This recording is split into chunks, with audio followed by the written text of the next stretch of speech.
My body matured faster than most girls my age. When I turned 18, my overprotective brother worried I'd be taken advantage of, so he asked his best friend to look after me. But the first time we met, that man's eyes never left my body. After I graduated from college, he kept crossing the line again and again. By day, he was my boss, and by night, I was his personal assistant. For 4 years, we kept our affair a secret. He molded me into exactly what he liked. And the worst part, I let him. One day, his ex-fiance came back from overseas. He slipped out of my bed in the middle of the night and rushed to the airport to pick her up. Humiliated but unwilling to let go, I followed him there, only to watch him gently stroke another woman's hair, right in front of me. He turned to me and said, "Jennifer Huckaby, 4 years ago, you were the one who crawled into my bed while I was drunk. The way you're behaving now, it's really pathetic." The way he looked at her was soft, and the way he mocked me was sharp and deliberate. I suddenly realized he was right. This was meaningless. So I lowered my head, texted my brother to tell him I'd accept the Sinclair family marriage proposal, then looked up at that man and smiled. "All right then. Goodbye, Marvin Huckaby." My brother called not long after. I could hear the relief in his voice through the call, surely because he thought I had finally let go of the man I had loved for years. He did not know was that the man I was madly in love with was his best friend, Devon Woodford. After hanging up, I picked up the resignation letter I already prepared and headed for HR. However, the process stalled at the final step. "Miss Huckaby, if you want to resign within a week, you'll need the CEO's signature for approval." Even at the very end, I still could not avoid him. I tightened my grip on my phone, walked to the end of the empty hallway, and dialed that all-too familiar number. The ringing went on for a long time. Just as I thought no one would pick up, the line clicked. A strange female voice came through. "Hello? Looking for Devon. He's in the shower." In the shower. Those 3 words stabbed my chest like 1,000 poison needles. Nonetheless, my voice stayed calm, almost unnaturally, so no need. "Thank you." Before she could say anything else, I hung up. The screen went dark, reflecting my pale face. Less than 2 minutes later, my phone buzzed violently again. I stared at Devon's name on the screen for several seconds. Before answering, "Did you need something?" His tone was business-like, cold and detached. Just last night, this same man had been on top of me, whispering my name intimately over and over again. My fingers whitened around the resignation letter. "Mr. Woodford, there's a document that needs your signature before the process can go through." He gave a low hum of acknowledgement, then added, almost as an afterthought, "Oh, right. Stop by later and pack up the rest of your stuff. He's moving in. The apartment in the western suburbs is empty. You can stay there. I promise, Marvin. I take care of you." For years ago, he pulled me into his bed while drunk, tossing me the charity of being his bedmate. For years later, under the excuse of loyalty to his best friend, he was offering me a place to live. His carefully considerate gestures were so absurd, they almost made me laugh. "That won't be necessary, Mr. Woodford," I said, forcing a smile. "I'm an adult. I can take care of myself." Once he signed the resignation form, and I finished my last handover, the ridiculous 4 years between us would finally come to an end. Me? I was getting married. I opened my eyes in the hotel room as morning light streamed in. For the first time in years, I felt more awake than in any morning I had spent by Dev. Inside, I called a car and returned to the villa I'd lived in for 4 years. However, the moment I stepped inside, I almost thought I had walked into the wrong house. The once minimalist black and gray space was instead drenched in warm tones. The entryway wall, where I had begged him for a month to let me hang even a single plush toy, had been transformed into a display filled with stuffed animals. "Melissa likes it this way." Devon's voice sounded from behind me. When I turned, he looked slightly troubled. "She came by yesterday, saw your things, and got upset." It was not until he led me to the storage room that I understood what he meant. In the corner, all my luggage was piled up like garbage. It was a chaotic mess of things that once held meaning. The diamond necklace Devon had given me was crushed beyond recognition, and the pair of mugs we made together were shattered into pieces. He sighed softly. "None of this is worth much anyway. Just throw it out. If you need something, I'll buy you new ones." Not worth much. My gaze fell on a small, colorful glass jar among the wreckage. The lid had broken open, revealing the folded paper stars inside. There were 1,000, and one of them, each one I had made back when I secretly loved him, each carrying a bit of affection I never dared to speak aloud. I picked up the cracked jar, then tossed it, along with the other broken gifts, into the trash bin nearby. Devon's brows furrowed instantly, but I just smiled faintly. "You're right, Mr. Woodford. Things that aren't worth anything should be thrown away when they're dirty or broken. That included my foolish, misplaced feelings. Ignoring the sudden darkness that crossed his face, I lowered my head and pulled out the resignation letter from my bag. Mr. Woodford, this is my. Before I could finish, his phone rang. Melissa Nicholson's voice came through clearly. In the quiet storage room. Dev, it's raining. Come pick me up. The emotions on his face vanished in an instant. I did not even glance at the document in my hand, and signed his name at the bottom. Take a taxi home. Text me when you get there. By the time Devon drove off, the rain became a downpour. The villa sat halfway up the mountain, so there was no way to hail a taxi. So I opened my umbrella and started walking downhill against the wind. Suddenly I slipped. Pain shot through my knees and elbows as I hit the ground hard. Ignoring the sting, I clutched my bag tightly. It held my resignation letter. If that got wet, I would have to see him again, and I did not want that. Just then, a familiar black luxury car came speeding from afar. It did not slow down. As it passed, water splashed all over me, soaking me completely. Through the passenger side window, I caught a glimpse. It was Melissa, perfectly made up, sitting beside Devon, who smiled at her tenderly. My jaw clenched, pressing my palm to the cold, wet ground. I forced myself to stand. Pain seared through my knees, but I straightened my back and walked away in the opposite direction of the car.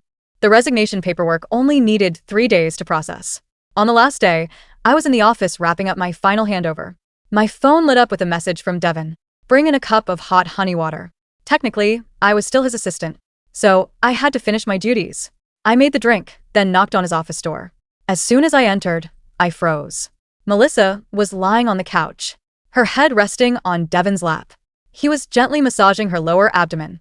In these 4 years with him, when I felt the cramps during my period, I would curl up at my desk, barely able to straighten my back. All he ever did was toss me a box of painkillers. Don't let it affect your work. That was all he said. And coldly at that. My old self, the pathetic self, foolishly fell for that subterranean act. Keeping my expression neutral, I walked past them and set the cup on his desk. Mr. Woodford, your hot honey water is here. I turned to leave, but Melissa suddenly stood up. Wait. Her eyes studied me. You're Marvin Huckaby's sister. Before I could answer, her hand had swung across my face. My ear buzzed, my cheek instantly burning and swelling. Devon shot to his feet, startled. Mel. What are you doing? Her eyes reddened, tears welling as she pointed at me and turned to him. She's from the Huckaby family.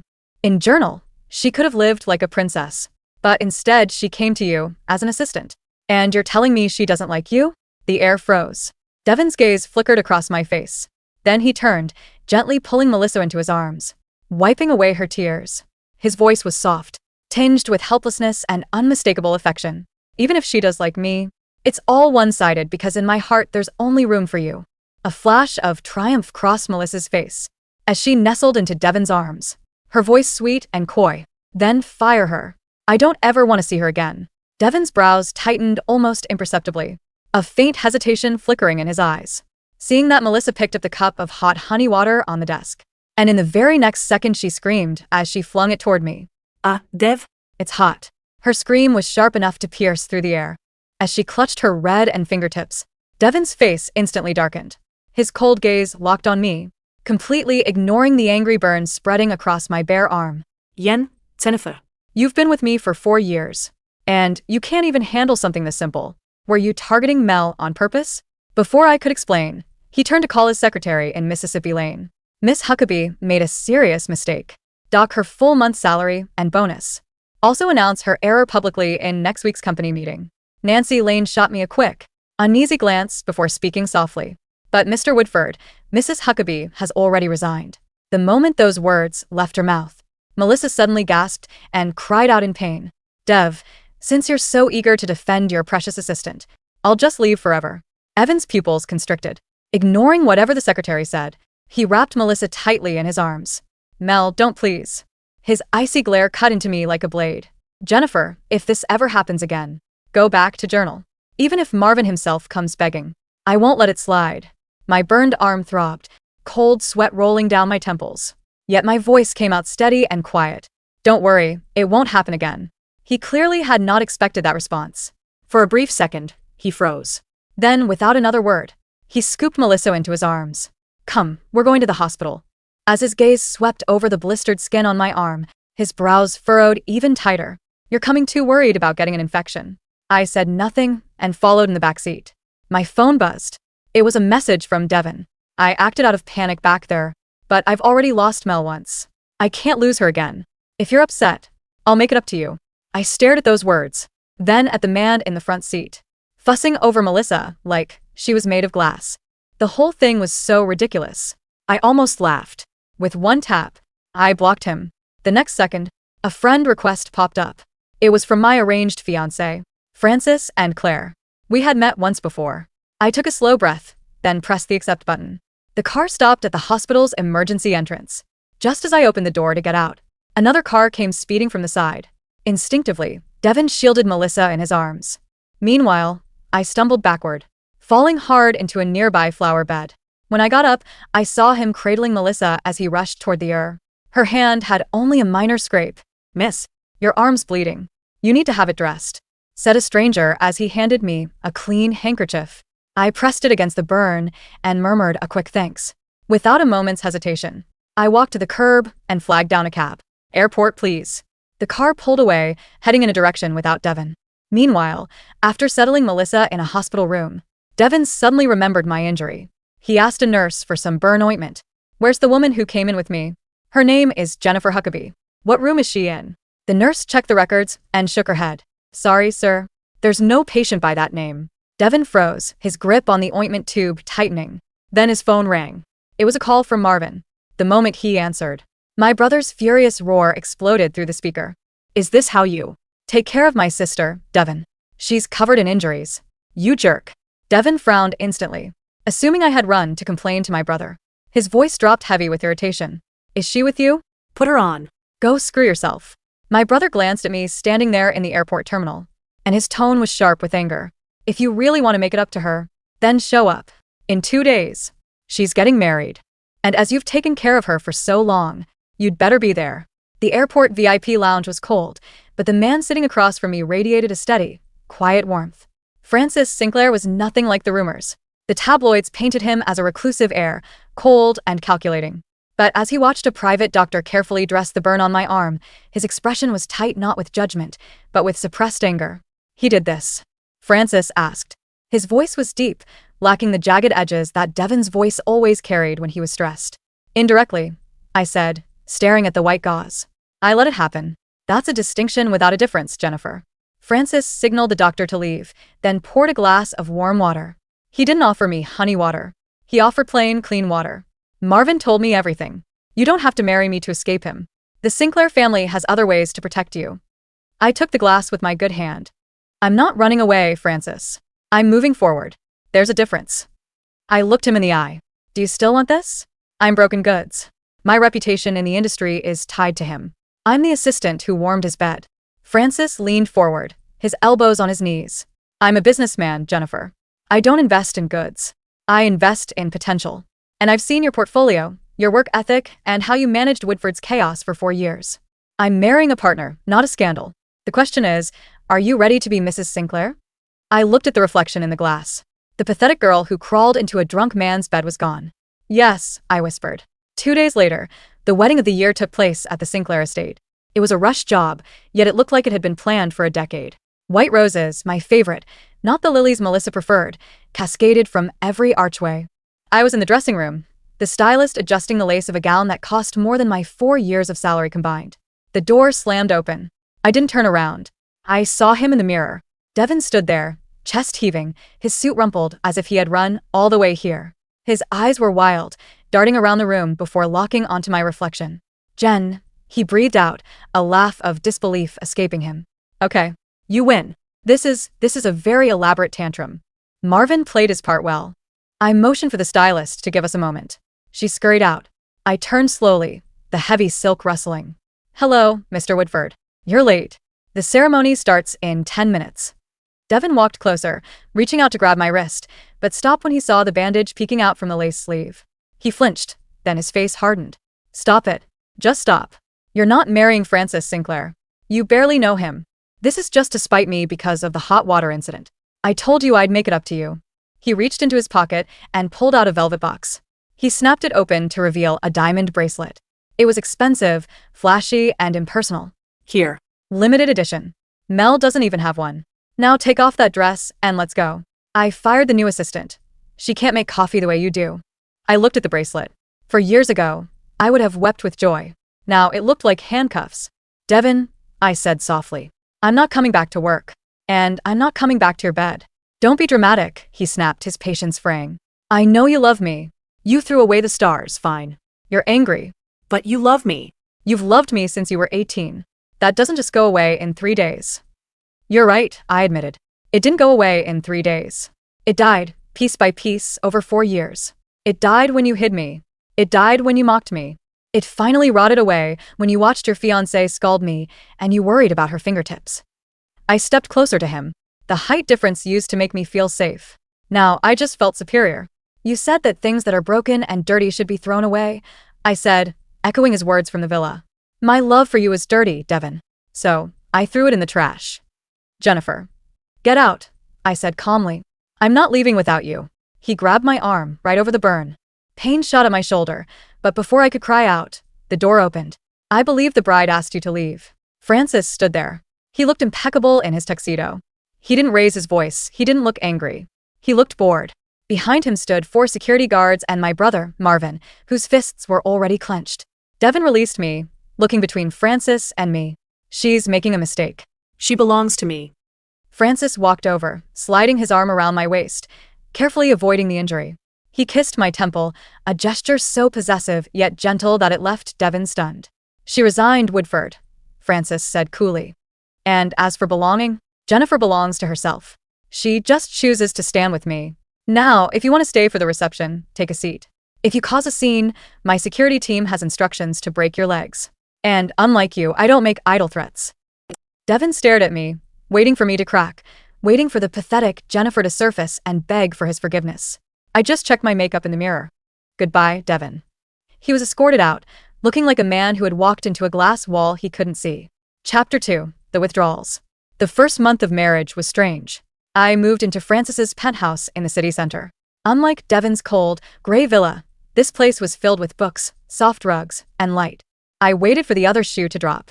I waited for Francis to demand his rights as a husband or to treat me like a trophy. Instead, he treated me like a roommate he highly respected. One evening, I was in the study, organizing some files for a charity foundation Francis had asked me to manage. The rain was hammering against the glass. My phone buzzed. A blocked number. I knew who it was.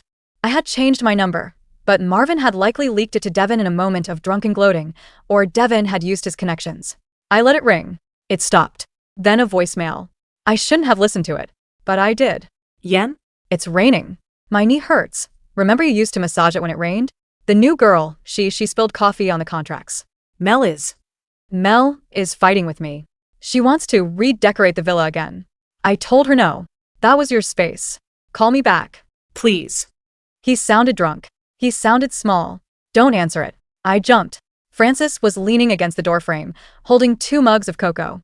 I wasn't going to, I said, putting the phone face down. Francis walked over and set the mug on my desk. He's in a downward spiral. Woodford Corp's stock dropped 3 points this week. Apparently, the CEO has been missing meetings. That's not my problem, I said, taking a sip. It was sweet, rich chocolate. No, it isn't, Francis agreed. He hesitated, then reached out and tucked a strand of hair behind my ear. His fingers lingered on my cheek. You know, you don't have to hide the fact that you're hurting. It's okay to grieve the time you lost. I'm not grieving him, I said honestly. I'm grieving the girl I wasted. She's not wasted, Francis said softly. She survived. And she led you here. For the first time in 4 years, I didn't feel cold. Meanwhile, across the city, Devon Woodford was living in a hell of his own making. The villa was chaos. Melissa had moved in fully, and her clutter was everywhere. But it wasn't the clutter that bothered him. It was the silence underneath the noise. Devon. Are you listening to me? Melissa screeched from the living room. I said I want to go to Paris for Fashion Week. Devon stared at the empty spot on the shelf where the jar of stars used to be. He had gone back to the trash bin that day, hours after I left, to retrieve it. But the garbage truck had already come. It was gone. Just like the resignation letter he had refused to sign, which HR processed anyway due to legal intervention from the Sinclair lawyers. Devon. Shut up, he roared, smashing a vase against the wall. Melissa froze, her eyes wide. She had never seen him lose control. He was the calm, cold Devon Woodford. "You're so loud," Devon muttered, running a hand down his face. Jen was never this loud. "Yen?" Melissa's shock turned to venom. "She's gone. She married that cripple Sinclair. She's probably miserable." "Is she?" Devon laughed bitterly. He pulled out his phone. He had a burner account on Instagram, just to watch her. There was a new photo posted an hour ago. It was Jennifer. She was wearing a simple, oversized sweater, sitting on a rug, reading a book. Francis Sinclair was in the background, out of focus, cooking something at the stove. Jennifer looked peaceful. Her cheeks had color. Her eyes weren't red from crying. She looked younger than she had in years. He looked at Melissa, with her heavy makeup and demanding pout. Then he looked at the photo of the woman he had called pathetic. The realization hit him like a physical blow to the gut. I was the charity case. She was the one holding me together. Chapter 3. The Encounter. 3 months later, the annual business gala was held. I didn't want to go, but Francis insisted. "You are the head of the Sinclair Foundation now. You need to be seen. Head high, Jennifer." I wore a dress of deep emerald green, backless, showing off the skin that was now healed, though a faint scar remained on my arm. When we entered the ballroom, the whispers started immediately. The Cinderella story, the brother's best friend, the betrayal. I held Francis's arm, my grip tight. He covered my hand with his. "Breathe." "You own this room." We circulated, making small talk. I was surprised at how easily I slipped into the role. I knew these business partners. I had managed their files for Devon for years. But now, they treated me with respect, not as the invisible assistant. "Mrs. Sinclair," a voice drawled from behind us. I stiffened. Devon stood there. He looked terrible. He had lost weight, his cheekbones sharp, dark circles under his eyes. Melissa was clinging to his arm, wearing a white dress that looked suspiciously like a wedding gown, trying to stake a claim. "Mr. Woodford." I nodded politely. "Miss Nicholson." "It's Mrs. Woodford soon." Melissa snapped, though her eyes darted nervously to Francis. "Congratulations," I said. "I hope you'll be very happy." Devon ignored Melissa. He stepped closer, invading my personal space. Francis didn't move, but his posture shifted, ready to strike. "Did you get my flowers?" Devon asked, his voice low. "I threw them out," Francis answered smoothly. "Jennifer is allergic to desperation." Devon's jaw clenched. "I need to speak to her. Alone." "No," I said. Devon looked at me, his eyes pleading. "Jen, please. The company, the merger with the tech firm. The files are encrypted. You set the passwords.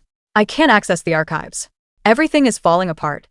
I looked at him, truly looked at him. This was the man who had molded me? This incompetent, selfish man? "The password," I said clearly, "is the date you told me you loved me for the first time." Devon froze. He racked his brain. He blinked, confusion spreading across his face.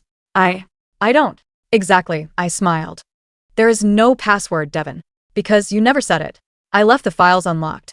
You just never bothered to look properly because you assumed I'd make it difficult. You always assumed the worst of me." People were watching now. Melissa looked humiliated. Devon looked destroyed. "You're lying," he whispered. "You loved me." "I did," I agreed. "And you used it to hurt me. You used my brother's trust to control me. You used your love for Melissa to belittle me. But thank you, Devon." He blinked. "What?" "Thank you for pushing me into the mud that day," I said, glancing at my arm. "If you hadn't, I might have stayed. I might have kept accepting the crumbs you threw on the floor. But you showed me exactly who you are. And in doing so, you let me find a man who knows my worth." I turned to Francis. "Shall we dance?" Francis smiled, a genuine, dazzling smile that lit up his usually stoic face. "We shall."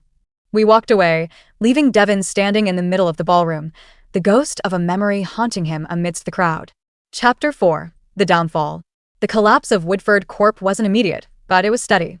Without me to manage the back end, to smooth over his abrasive personality with clients, to organize his chaotic schedule, Devon began to falter. He missed meetings. He insulted key investors. And Melissa? She got bored. 6 months after my wedding, news broke. Melissa Nicholson was seen leaving a hotel with a young actor. The engagement was off. Devon didn't fight for her. Rumor had it he didn't even react. I heard this from Marvin. My brother had finally come around. He had apologized profusely for asking Devon to look after me, guilt-ridden that his protection had turned into my prison. "He asks about you," Marvin told me one Sunday over lunch. "Every time I see him, he asks if you're happy." "And what'd he say?" "I tell him the truth," Marvin grinned. "That you're glowing." And I was. Francis and I had found a rhythm. The arranged marriage had blossomed into something real. It wasn't the fiery, toxic obsession I had with Devon. It was a slow burn, a steady fire that kept me warm without burning me. One rainy afternoon, I was leaving the Sinclair headquarters when I saw a figure standing across the street, huddled under a black umbrella. It was Devon. He didn't approach. He just watched. I paused on the steps. Francis was pulling the car around. Devon looked at me. He raised a hand, a small, defeated wave. He wasn't the arrogant CEO anymore. He was just a man who had lost everything that mattered because he was too blind to see it. I didn't wave back. I didn't feel anger, or hate, or even pity. I felt nothing. The black luxury car pulled up. Francis hopped out, opening the door for me with an umbrella in hand to shield me from the rain. "Who are you looking at?" Francis asked, glancing across the street. "No one," I said, ducking into the warmth of the car. "Just a stranger." As we drove away, I didn't look back. Epilogue. The stars. 2 years later. I was cleaning out the attic of our new home, a real home, not a glass box. I found a box of my old things that Marvin had sent over. Inside, buried under some old books, was a single, crinkled paper star. One that must have fallen out of that jar years ago and stuck to a book. I picked it up. The paper was faded. "What's that?" I turned. Francis was holding our 6-month-old daughter, Alara. She was gurgling happily, reaching for the colorful object. "Just a piece of trash I forgot to throw away," I said. I walked over to the trash bin. But then I stopped. I looked at the star, then at my husband and daughter. "Actually," I said, tossing the star into the fireplace instead, watching the flames curl around it. "It's fuel." I watched it burn until it was nothing but ash. The past was gone. The scars had faded to white lines that only reminded me of how strong I had become. Devon Woodford was a lesson. Francis Sinclair was my life. "Come on," Francis said, shifting Alara to his other hip. "Marvin is here for dinner. He says he has news about Woodford." "I don't care," I said, linking my arm through his. "Let's go eat." And for the first time in my life, I truly meant it. The story of Jennifer and Devon was over. The story of Jennifer and herself had just begun.